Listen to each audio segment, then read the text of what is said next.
Hello and welcome to another video review. This is going to be of Mount End Blade for the PC. Now to tell you the truth, I wouldn't have known about this game if it weren't for Steam and for some videos on YouTube that I saw of it. And I'm really into medieval stuff, so I figured why not check it out. So I downloaded the demo and found out that it is freaking awesome.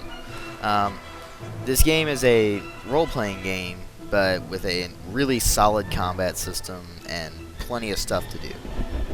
Interestingly enough, the game starts up and comes up with a splash screen, which I'd expect, but it tells you to select a module. Now, the game only comes with one, it's entitled Native, and that's what I'm playing here.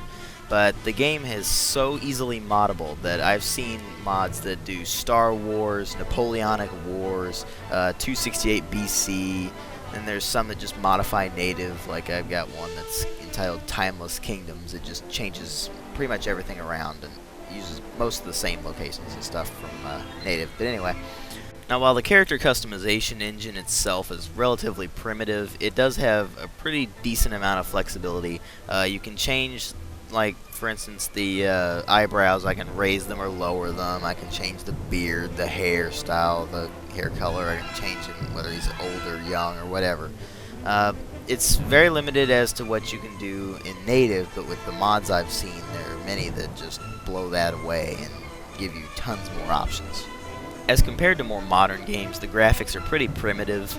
There are some textures that look really good, but most of them look about average for, say, a game made in 2002.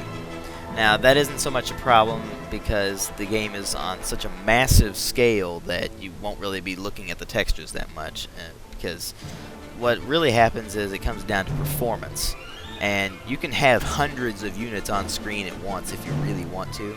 And I mean, with my system, which is a 8800 GT, 2.8 gigahertz Athlon, and 2 gigs of RAM, I'm running at absolute maximum, getting about 100 frames a second average. So this game is designed to run on mid to low end systems very well, and it does that job extremely well. And I've even seen a graphics mod that makes it like the environments rival Oblivion in terms of pretty grass and trees and stuff like that. I mean, the character models are obviously not anywhere near as good, but anyway. Now coming into this, I didn't expect the sound effects to be very good, but I was proven wrong. Most of them are actually very solid. You get the idea of bows twanging, the swords clashing, and stuff like that, but some of the sound effects, like swords hitting against shields, are a little bit wimpy. Most of them are very good. You really get a good feel for slashing straight through a person, which is very entertaining somehow. But anyway, the music is also pretty good, especially for an indie game, because normally they have really crappy music, you know, midis and stuff like that. But this has some good orchestral stuff going on. There's a lot of like dramatic music when you're in battles, and really kind of mood music when you're in the map screen. What it comes down to in this game, though, is the gameplay itself. Now, some people may look at this and say, oh, it looks like crap, but it's really, really addictive. The combat system is actually very fluid. It doesn't look like it from this video, probably, but all the sword slashes, all the like polearm attacks and everything are all controlled by the mouse. And the way you turn the mouse actually dictates what type of attack you're doing. Now, the bows, crossbows, and throwing objects, like you can get throwing axes and javelins and rocks, actually, but they all work like you hold the button down and it brings it to your shoulder.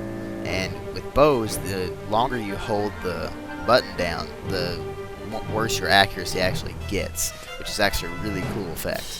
Now, obviously, you'll be much less accurate from horseback, but you can use your horse archery skill to counter that.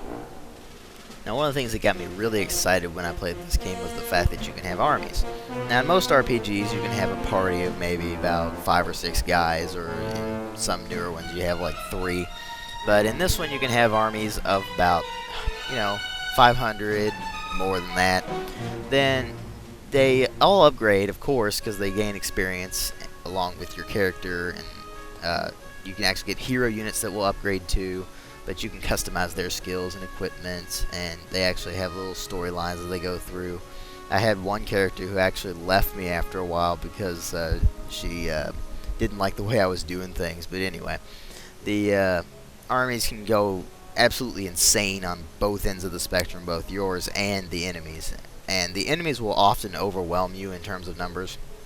But if you're tactical and you're a pretty good fighter, then you will probably come out on top, if you're lucky, of course. But sieges are really fun because you just take the city and pound it into submission, basically. The mod Age of Machinery adds trebuchets and catapults and stuff like that, but in the base game, all you can do is use siege ladders and siege towers. Now, obviously, that's not quite as fun as blowing up the walls with a catapult, but it's still really interesting to have combat on such a massive scale. You know, sometimes when I charge at the castle, it makes me, it reminds me of Monty Python and the Holy Grail when they charge at the French castle. But anyway, with the sheer amount of stuff you can do, the replay value, the mods, I can do nothing but recommend this game to people, especially if they're into RPGs or indie games or any of that. So I give it a 3.5 out of 5, and if it had been more finished, then I would have given it higher. Thanks for watching.